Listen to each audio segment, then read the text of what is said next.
Hello student.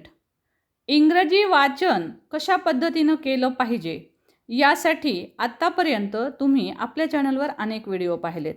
परंतु students, खूप जणांचं असं म्हणणं आहे की आम्हाला अडखळत इंग्लिश वाचता येतं. तर मग आज मी तुम्हाला काही अशा युक्त्या सांगणार आहे. मी 7 स्टेप्स सांगणार आहे. या 7 स्टेप्सच्या मदतीनं तुम्ही न अडखळता इंग्रजी वाचू शकणार आहात. ओके. या 7 स्टेप्स तुम्ही काळजीपूर्वक पाहायच्या आहेत आणि त्या तुम्हाला फॉलो करायच्या आहेत. त्याचं सर्व मटेरियल आहे 7 स्टेप्समधलं, ते मी तुम्हाला इथे देते आहे. विशेष करून जे लहान मुलं आहेत, लहान मुलं म्हणजे की सेकंड थर्डपासून, तर ते ज्यांना इंग्रजी वाचता येत नाही, जे स्वतःला 0 लेवलला समजतात, ज्यांना असं वाटतं की आम्हाला 0 लेवलपासून इंग्रजी वाचायला शिकायचं आहे, तेही न अडखळता. तर त्या सर्वांनी आज सांगितलेल्या मी 7 स्टेप्समध्ये ज्या गोष्टी करायला सांगितलेल्या आहेत, त्या सगळ्या गोष्टी जर तुम्ही केलात, तर तुम्ही अगदी न अडखळता इंग्रजी वाचू शकणार आहात. आणि दुसरी महत्त्वाची गोष्ट म्हणजे या 7 स्टेप्स जर तुम्ही फॉलो केल्या, तर तुम्हाला जवळपास 80% कॉन्फिडन्स निर्माण होईल तुमच्यामध्ये. तुम्हाला एक विश्वास निर्माण होईल की हो, आम्ही हे वाचू शकतो. आणि या 7 स्टेप्स तुम्ही पूर्ण केल्यात आणि तुम्ही कोणतंही पुस्तक समोर घेऊन बसलात, तर तुम्ही इंग्रजी वाचू शकणार आहात. अगदी 80%च्या आसपासचं. तुम्ही वाचून पहा या पद्धतीनं ही 7 स्टेप्स पाहून. त्यानंतर तुम्ही कुठलंही पुस्तक समोर ठेवून बघा, तुम्हाला किती इंग्रजी वाचता येते. तुम्हाला जो भाग इंग्रजीमध्ये वाचता येतो, तेवढ्या भागाला तुम्ही अंडरलाईन करा. एकच पान वाचा आणि एका पानामध्ये तुम्हाला जे शब्द किंवा जे वाचन करता येतो भाग, तेवढ्या ह्याला तुम्ही अंडरलाईन करा आणि मग पहा की तुम्हाला 80% इंग्रजी न अडखळता कशा पद्धतीनं वाचता येतं. पण स्टुडंट्स, आवश्यकता आहे ती या 7 स्टेप्स पूर्णपणे फॉलो करण्याची. ओके. कदाचित या स्टेप्स पाहून किंवा यातला काही भाग पाहून तुम्हाला असं वाटेल की आपल्याला हे येतं, परंतु ते तुम्हाला पूर्णपणे येत नसतं. ही गोष्ट लक्षात घ्या. त्यामुळे या गोष्टी पक्क्या पाठ करा, म्हणजे तुम्ही न अडखळता वाचाल. चला तर बघूया कोणत्या आहेत या 7 स्टेप्स. मी फक्त स्टेप्स सांगणार आहे. यात भरपूर मटेरियल दिलेलं आहे, ते तुम्हाला स्वतःला अभ्यास करायचा आहे. मेहनतीशिवाय पर्याय नसतो स्टुडंट्स, त्यासाठी अभ्यास करावाच लागतो आणि तो जर केला तर मग मात्र जग जिंकण्याची ताकद ही तुमच्यात निश्चित निर्माण होते. चला बघूया पहिली स्टेप कोणती आहे. सो स्टुडंट्स बघा, हा जो बेसिकचा भाग आहे. आता हे असे सारे काही शब्द आहेत की ज्याला आपण साईट वर्ड्स म्हणतो. हे पुन्हा पुन्हा इंग्रजीमध्ये तुम्हाला येत असतात, वाचनामध्ये तुमच्या येत असतात. बहुतेक सर्व वाक्यांमध्ये यापैकी कोणता ना कोणता शब्द तुम्हाला दिसणारच आहे. इथे मी तुम्हाला त्याच्या अर्थासहित, त्याच्या उच्चारासहित ते दिलेले आहेत. तुम्ही स्क्रीनशॉट काढून सुद्धा घेऊ शकता. जे आपल्या ग्रुपवर आहेत त्यांना मी ग्रुपवर पण टाकणार आहे. फक्त थोडासा वेट करा, कारण ग्रुपवर टाकण्यासाठी मला वेळ मिळाल्यानंतर मी ते ग्रुपवर टाकत असते. सो तुम्ही ग्रुपही जॉईन करू शकता. खडखड इंग्रजी वाचा, वाचा आणि लिहा या नावाचा तो ग्रुप आहे आपला व्हॉट्सअपचा. तो ग्रुप तुम्ही जॉईन केलात तर तिथे मी तुम्हाला हे मटेरियल पण देत असते. परंतु एक व्हिडिओ झाल्याच्या नंतर, एक 5-6 दिवसांच्या नंतर, संडे वगैरे जेव्हा येतो तेव्हा मी ते टाकत असते. सो वेट करा थोडा वेळ. सो हे मटेरियल तुम्हाला तिथेही मिळेल. सो त्यापूर्वी तुम्ही हे स्क्रीनशॉट काढून घेऊ शकता. मी तर म्हणेल की लिहून घ्या. ओके. सो बघा काय करणार आहात तुम्ही आता. पण ही स्टेप 1 आहे आपली. या स्टेप 1मध्ये हा बेसिकचा भाग आहे. याच्यात बघा I, you, we, they, he, she, it हे सगळे पर्सनल प्रोनाऊन आहेत. त्याच्या अर्थासहित मी दिलेला आहे, उच्चारांसहित. कुठे वापरतात तेही मी इथं दिलेलं आहे. बघा, ही आपण बॉय म्हणजे मुलांसाठी वापरतो, पुरुषांसाठी वापरतो. शी आपण गर्ल म्हणजे मुलींसाठी वापरतो. इट आपण बर्ड आणि ॲनिमल्ससाठी वापरतो. आता हे असे काही शब्द आहेत बघा, माय, युअर, हे सगळे पजेशन सांगतात, म्हणजे तुझं आहे, माझं आहे, त्याचं आहे, तिचं आहे वगैरे. सो हे शब्द पाठ करून घ्यायचे आहेत. आय, आता हे तर बेसिक पाठ असतात, बहुतेक जणांना नसतील तर प्लीज तेही उच्चारासहित करा. खूप जणांना असं वाटतं आम्हाला ते येतात, पण ते त्यांना पूर्णपणे येत नसतात. सो तशाच पद्धतीनं हे पण शब्द करायचे आहेत. MY my, your, YOUR your, OUR आवर, हे असे शब्द आहेत. हे साईट वर्ड्स आहेत. साईट वर्ड्स म्हणजे हे शब्द पुन्हा पुन्हा तुमच्या दिलेल्या वाक्यांमध्ये येत असतात. त्यामुळे न अडखळता तुम्ही इंग्रजीचं कोणतंही वाक्य वाचू शकता. आणि हे शब्द खूप येतात, त्यामुळे हे शब्द वाचता आले की तुमचा कॉन्फिडन्स वाढेल. सो तशाच पद्धतीचे हे पण शब्द आहेत जे की कर्माच्या ठिकाणी हे शब्द येत असतात. मी, यू, अस. आता बघा असचा उच्चार जनरली मुलांना माहिती नसतो. पॅरेंट्सला तर माझी रिक्वेस्ट आहे की त्यांनी सेकंड थर्डपासूनचे जे मुलं आहेत त्यांच्यासाठी ही जी 7 स्टेप्स मी सांगितलेल्या आहेत, तर त्या 7 स्टेप्स जरूर मुलांकडनं ह्या पक्क्या करून घ्या आणि मग बघा ते ॲटोमॅटिक इंग्रजी वाचतील. ॲटोमॅटिक अगदी स्वतःहून इंग्रजी ते वाचतील. सो हे झाली तुमची पहिली स्टेप. मी आधीच सांगितलं मी फक्त स्टेप्स सांगणार आहे. सो बाकी मटेरियल तुम्ही सर्व प्रिपेअर करणार आहात. हे सगळं तुम्ही घरी करून घ्यायचं आहे. पालकांनी आपल्या मुलांकडनं ते तयार करून घ्यायचं आहे. आता सेकंड स्टेप कोणती आहे? तर बघा सेकंड स्टेपमध्ये तुम्हाला हे बेसिक व्हर्ब्स दिसत असतील. बघा बेसिक हेल्पिंग व्हर्ब आहेत हे बेसिक हेल्पिंग व्हर्ब प्रत्येक वाक्यांमध्ये जवळपास प्रत्येक वाक्यांमध्ये हे इथे ना तिथे कुठेतरी तुम्हाला दिसत असतात. जसं की बघा am म्हणजे आहे आणि हे सर्व मी अर्थासहित का दिलं आहे तर तुम्ही जे वाचलेलं आहे त्याचा तुम्हाला अर्थ पण समजेल. त्यासाठी मी इथे अर्थासहित दिलेलं आहे. ओके. सो पालक जे आहेत लहान मुलांकडनं करून घेत असाल तर सुरुवातीला फक्त हे उच्चारच सांगा त्यांना. एवढाच भाग करून घ्या. अर्थपाठ करून घ्यायची आवश्यकता नाही. पण जे मुलं 5वी 6वी 7वीचे असतील 10वीचे असतील पण त्यांना इंग्लिश वाचता येत नसेल तर त्यांना मात्र हे सगळंच पाठांतर करून घ्यायचं आहे. ओके. सो बरेचसे जॉब जे करतात ते किंवा MPSC UPSC सारख्या एक्झाम करतात पण इंग्रजीमुळे त्यांचं अडतं. ते सांगतात ते म्हणतात की आम्हाला 0पासून शिकायचं आहे. सो त्यांनीसुद्धा हा सगळा भाग पाठ करायचा आहे. am म्हणजे आहे, इज म्हणजे आहे. हे एक्झॅक्ट अर्थ माहीत असले तर तुम्ही अर्थसुद्धा लावू शकताय तुम्ही जे वाचन करता त्याचा. सो बघा वॉज, वर. आता बरेचसे आपल्याकडे वेअर असं पण म्हणतात वरला. सो इट्स ओके वर किंवा वेअर पण वर उच्चार केला अधिक चांगला राहील मुलांना शिकवताना. त्यानंतर बघा याच्यामध्ये हे टू बीचे क्रियापद आहेत दिलेले. सो त्यांना हे फक्त वाचायचं कसं am असंच शिकवा. वॉज was वॉज were वर. ओके. सो 5वी 6वीचे असतील तर अर्थासहित शिकवा. त्यानंतर इथेच तुम्हाला टू हॅवचे क्रियापदं दिलेले आहेत पहा. HAVE have, HAS has. त्याचा अर्थ आहे माझ्याजवळ आहे. एखाद्याजवळ आहे असा अर्थ असेल तेव्हा आपण हे क्रियापद वापरत असतो. सो हॅव, हॅज स्पेलिंगसहित आणि उच्चारासहित पाठ करून घ्यावेत. माझ्याजवळ होते या अर्थाने येतं हाड म्हणतात मुलं काही वेळेस ह्याला. सो मुलांना नीट सांगा हा आहे उच्चार हॅड. ओके. सो या पद्धतीनं आपल्याला उच्चार मी इथे तुम्हाला लिहून दाखवते. हॅड लिहायचा राहिला होता. सो बघा त्यानंतर फ्युचर टेन्समध्ये आपण विल बी वापरतो टू बीमध्ये आणि विल हॅव वापरतो टू हॅवमध्ये. सो विल हॅव इथे सुद्धा आपल्याला लक्षात घ्यावं लागेल की याचा उच्चार आहे विल हॅव. सो ही झाली आपली सेकंड स्टेप. यानंतर आपण थर्ड स्टेप बघूया. थर्ड स्टेपमध्ये आपण काय काय करत असतो आपल्याला काय करायचं आहे. आता थर्ड स्टेपमध्ये बघा इंग्रजी वाक्य वाचत असताना इंग्रजी वाक्यातला अर्धा भाग 50% भाग मी तुम्हाला इथे दाखवते आहे. जसं की बघा आय ॲम. छोट्या मुलांचे जर सेंटेन्सेस असतील तर ते याच टाईपचे असतात आहे ना. जसं की I am a girl, I am a boy, you are boys, you are students. अशा टाईपचे छोटे छोटे वाक्य तुमचे सुरू होत असतात या शब्दांनी. त्यामुळे हे या पद्धतीचे 50% सेंटेन्स किंवा हाफ सेंटेन्स म्हणू शकता तुम्ही याला, अर्धवाक्य. तर हे अशा प्रकारचे अर्धे वाक्य मुलांकडनं जरूर तयार करून घ्या.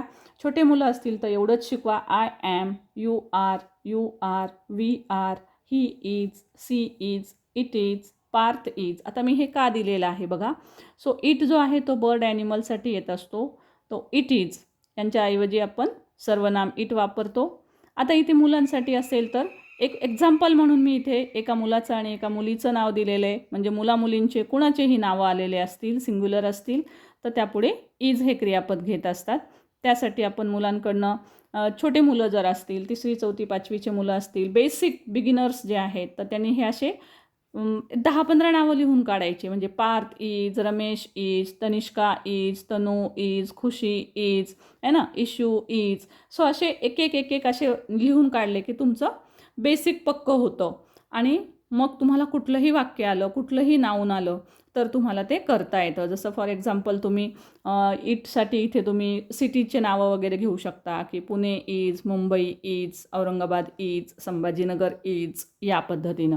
सो मुलांकडनं या पद्धतीनं हा बेस भाग पक्का करून घेतला की त्यांचे सेंटेन्स स्ट्रक्चर पण पाठ होतात आणि त्यांना हे वाक्य बघा तुम्ही कुठंही हे अशा प्रकारचे वाक्य येतात.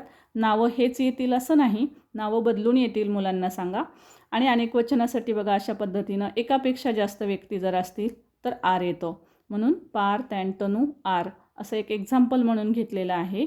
सो इथे कुठल्याही 2 व्यक्तींची नावं, एकापेक्षा जास्त व्यक्तींची नावं आली तर त्यासोबत आपल्याला आर हे क्रियापद घ्यावं लागतं. हे आपल्याला इथे समजून घ्यावं लागतं किंवा मुलांना समजून सांगावं लागेल. सो अशा पद्धतीनं ह्या पेअर तुम्ही सगळ्या मुलांकडनं पाठ करून घ्यायच्या आहेत. ही असणार आहे तुमची 3rd स्टेप. आणि हे करून घेत असताना मुलांना जरूर सांगा की हे प्रेझेंटमध्ये आहे. ॲम, इज, आर हे जे शब्द आहेत ते आपण प्रेझेंटमध्ये घेत असतो. मोठी मुलं असतील तर तुम्ही त्यांना हा टेन्सचा उल्लेख जरूर सांगा. छोटे असतील तर नाही सांगितलं तरी नो प्रॉब्लेम. सो बघा त्यानंतर आपण पाहणार आहोत बेसिकमधलाच भाग टू बीचा जो आहे बघा पास्टमधला. क्लिअर. सो पास्ट टेन्समध्ये कशा पद्धतीनं आपण हे वाक्य जे आहेत ते करत असतो किंवा टू बीचे क्रियापदं कसे येतात. पेअर ह्या पाठ करून घ्यायच्या आहेत. आपण वर्तमानच्या पाहिल्या आधीच्या, आता पास्टच्या बघूया. आय वॉज म्हणजे मी होते, यू वर तू होता किंवा तू होतास, यू वर म्हणजे तुम्ही होतात, वी वर म्हणजे आम्ही होतो. या पद्धतीनं हे वॉजवरचे सर्व वाक्य हे तुम्ही करून घ्यायचे आहेत मुलांकडनं. आता हे वॉज आणि वरचं स्पेलिंग म्हणत असताना मुलं खूप चुकतात. काही मुलांना जर पहिल्यापासून ह्याला वेअर म्हणायची सवय असेल तर नो प्रॉब्लेम. ओके, याला जर वेअर म्हणत असतील मुलं आणि त्यांना ते पटकन, लहान मुलं असतील तर ते पटकन नाही ऐकत किंवा ते नाही लक्षात येत त्यांच्या. सो सवय असेल तर राहू द्या, काही हरकत नाही. पण थोडी मोठी मुलं असतील तर ह्याचा उच्चार वर शिकवा. सो अशा पद्धतीनं मुलांकडनं ही एक स्टेप आपण करून घ्यायची आहे. आणि तुम्ही रिझल्ट पाहाल ना, मी तुम्हाला सांगते, इतक्या खात्रीनं सांगेल मी, खूप जण व्हिडिओ पाहत आहेत, खूप जणांच्या खूप सुंदर सुंदर कमेंट पण येत आहेत, खूप जणांना शिकवणं आवडत आहे. त्याबद्दल thank you so much from the bottom of my heart. Thank you so much really. खरंच मी खूप खूप आभारी आहे तुम्हा सर्वांची की तुम्ही खूप जणांनी खूप छान छान कमेंट पाठवलेले आहेत. माझं शिकवणं आवडतं आहे आणि घराघरात माझे व्हिडिओ जात आहेत. हे मला पाहून खूप आनंद होतो आहे, कारण माझी इच्छाच ती आहे की अगदी ग्रामीण भागातील मुलं जे आहेत इंग्रजीपासून वंचित राहतात तर त्यांना इंग्रजी वाचता आलं पाहिजे. सो हा व्हिडिओ जरूर खूप शेअर करा. तुमच्या ओळखीतले जेवढे लोक आहेत तेवढ्यांना शेअर करा, कारण या मेथडनी आपण जे शिकवत आहोत सो खूप जण असे असतात, तर केवळ ग्रामीण भागातलेच म्हणून नाही तर शहरी भागात पण अनेक जण असतात ज्यांना इंग्रजी वाचता येत नाही आणि कशी कुठून सुरुवात करावी ते कळत नाही. असे काही शंका असतील तर तुम्ही आपल्या ग्रुपमध्ये जरूर जॉईन व्हा. डिस्क्रिप्शन बॉक्समध्ये मी लिंक दिलेली आहे, प्लीज थोडंसं नीट ऐकत जा. लिंक डिस्क्रिप्शन बॉक्समध्ये आहे, तिथे क्लिक केलं की तुम्ही ग्रुपवर जॉईन होता. मग ग्रुपवर मला इतर मटेरियल, इतर सर्व व्हिडिओज जे की लिंकने मुलांना पाहायला कळत नाही आहेत किंवा पॅरेंट्सला पण ते सापडत नाही आहेत तर मी ग्रुपवर ते देत असते. तुम्ही जे काही व्हिडिओ सांगाल ते मी ग्रुपवर पाठवत असते. सो त्यासाठी आमचा ग्रुप जरूर जॉईन करा. डिस्क्रिप्शन बॉक्समध्ये त्याची लिंक आहे. ओके. सो बघा, या झालेल्या आहेत आपल्या 4 स्टेप्स. क्लिअर.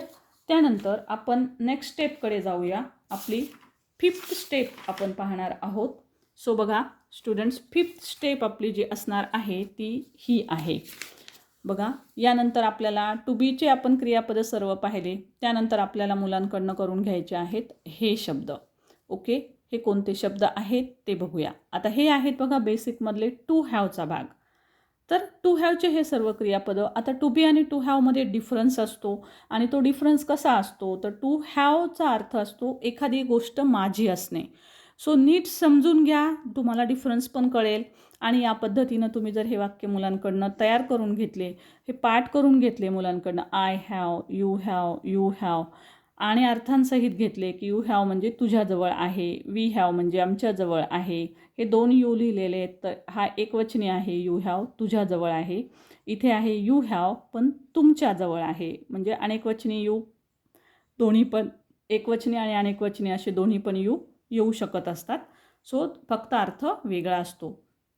सो अशा पद्धतीनं एखादी गोष्ट आपली असेल, आपल्याजवळ असेल, असा जर अर्थ असेल तर आपण टू हॅवचे क्रियापदं वापरत असतो. आपले अनेक सबस्क्रायबर्स आहेत जे रेग्युलर व्हिडिओज पाहतात आणि ते रेग्युलर पाहिल्यामुळे त्यांना आता ह्या सर्व गोष्टी बऱ्यापैकी पाठ झालेल्या असतील. सो त्यासाठी रेग्युलॅरिटी मेंटेन करा, भरपूर व्हिडिओज पहा. मला हेच पाहिजे आहे असं म्हणून नाही, तर भरपूर व्हिडिओज आहेत आपले, 400च्या वर व्हिडिओज आहेत आणि ग्रामरचा प्रत्येक पॉईंट आपण क्लिअर केलेला आहे. सो तुम्हाला जो हवा तो पाहत राहा आणि पाहत राहात, ऐकत राहिलात, तुम्ही ऐकत राहिलात की तुमच्या इंग्रजीमध्ये निश्चितच खूप सुधारणा होईल. सो अशा पद्धतीनं हॅव म्हणजे जवळ असणे, या अर्थाने आपल्याला हे वाक्य जे आहेत ते मुलांकडनं करून घ्यायचे आहेत. हॅवचा उच्चार, हॅज याचा उच्चार मी आधी पण दाखवलेला आहे, लिहून पण दिलेला आहे आधीच्या आपल्या स्टेप्समध्ये. सो या पद्धतीनं ह्या सर्व स्टेप्स मुलांकडनं तुम्ही करून घ्यायच्या आहेत. बघा, हा भाग का महत्त्वाचा आहे, कारण याचे वाक्य येतच असतात. ओके, सो यूपासून, हीपासून, हॅव असलेलं, हॅज असलेले वाक्य येतात. So take screenshot of this if necessary you want. जर तुम्हाला गरज वाटत असेल तर स्क्रीनशॉट घेऊ शकता. त्यानंतर प्रेझेंटचे टू हॅव पाहिले आपण आता आपण पाहत आहोत पास्टचे टू हॅव. ओके, पास्टच्या टू हॅवचा अर्थ कसा असतो बघा. हॅड म्हणजे माझ्याजवळ होते.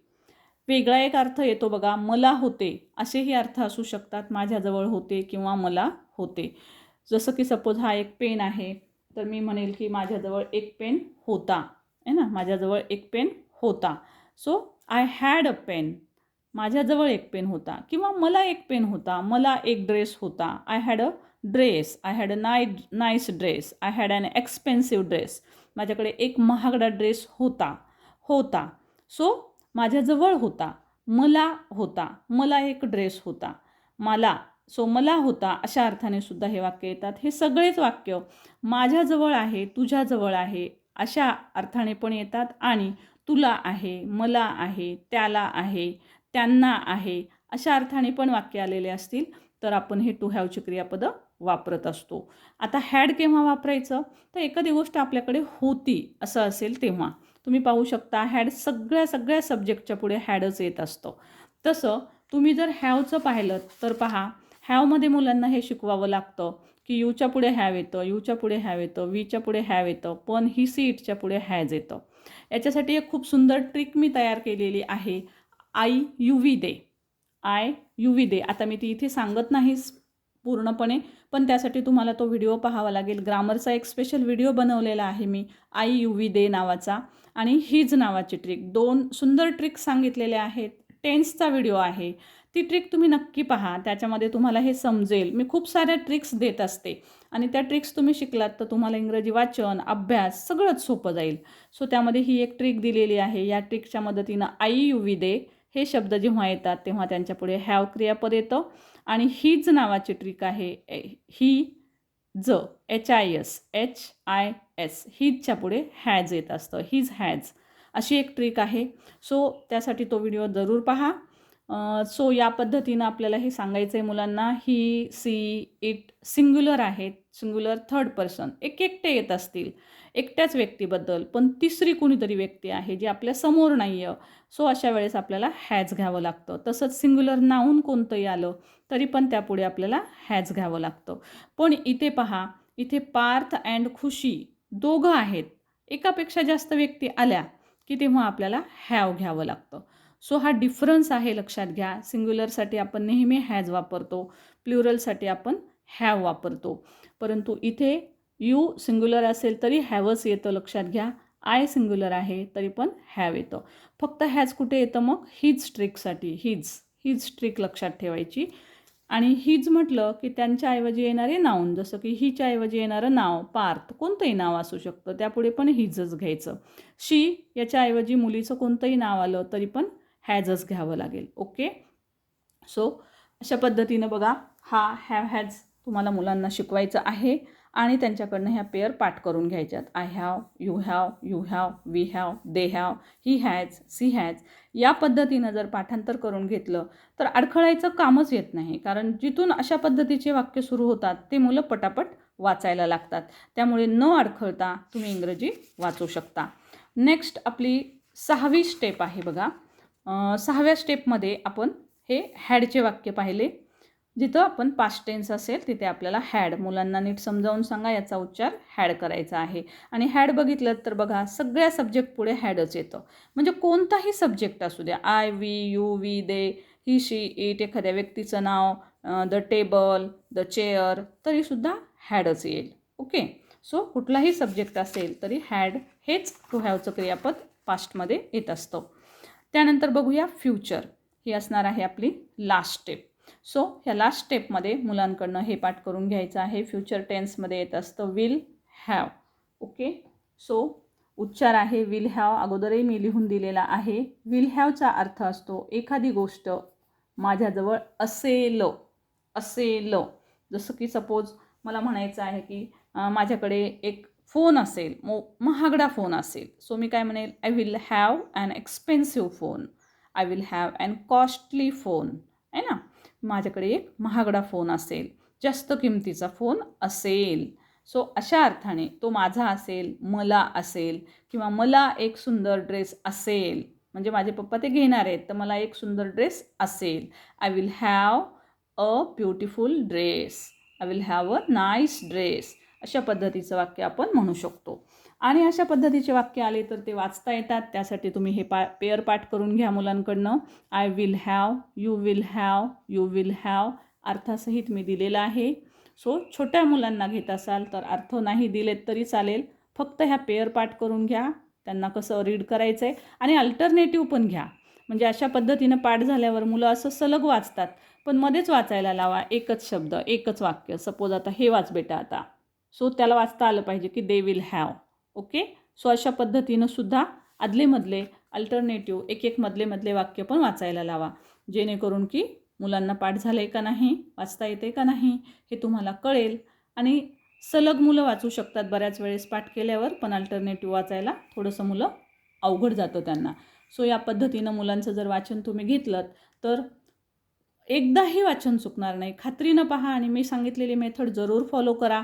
की हे सगळं शिकवणं झाल्यावर, मुलांचं हे सगळे 7ही स्टेप्स फॉलो करून झाल्यावर, किंवा जे बिगिनर्स आहेत त्यांच्या ह्या 7ही स्टेप्स फॉलो करून झाल्याच्या नंतर एक कोणतंही बुक घ्या तुमच्यासमोर आणि त्यामधले रीड करा शब्द.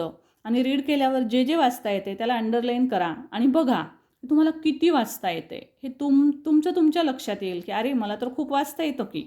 मग हा कॉन्फिडन्स एकदा बिल्डअप झाला की मग बाकीचे शब्द वाचन कसे करायचे तर त्यासाठी आपले व्हिडिओ आहेतच. सो ज्यामध्ये मी तुम्हाला फोनेटिकली सांगितलेलं आहे. आपली प्राचीन पारंपरिक पद्धत जी आहे, आईच्या मदतीनं आपण इंग्रजी वाचन शिकलो. सो मी सगळे व्हिडिओज अपलोड केलेले आहेत. पारंपरिक पद्धतीनं वाचन शिका किंवा फोनेटिकली शिका. तुम्ही शिकू शकता कोणत्याही मेथडनी बाकीचे शब्द वाचायला.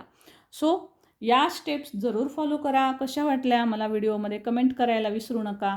आणि जर व्हिडिओ आवडला असेल तर लाईक, शेअर आणि कमेंट करायला सुद्धा अजिबात विसरू नका. जर आवडत असेल आणि इच्छा असेल, इतरही व्हिडिओ हवे असतील तर ग्रुप जॉईन जरूर करा. पण प्लीज डिस्क्रिप्शन बॉक्समधली लिंक क्लिक करा म्हणजे तुम्ही ॲटोमॅटिक जॉईन व्हाल. कारण प्रत्येकाला जॉईन करणं किंवा तुम्हाला ग्रुपचा मेसेज सेंड करणं हे थोडंसं अवघड असतं. ओके. सो डिस्क्रिप्शन बॉक्समधली लिंक क्लिक करा. आणि व्हिडिओ आवडला असेल तर लाईक, शेअर जरूर करा. मी हे एवढं सर्व शिकवते आहे तर तुमचाही थोडासा खारीचा वाटा असू द्या की तुम्ही शेअर केलं तर तुम्हालाही वाटेल चला माझ्यामुळे कुणीतरी इंग्रजी शिकायला सुरुवात करत आहे. सो जरूर खारीचा वाटा उचला. Thank you so much for watching. Thank you.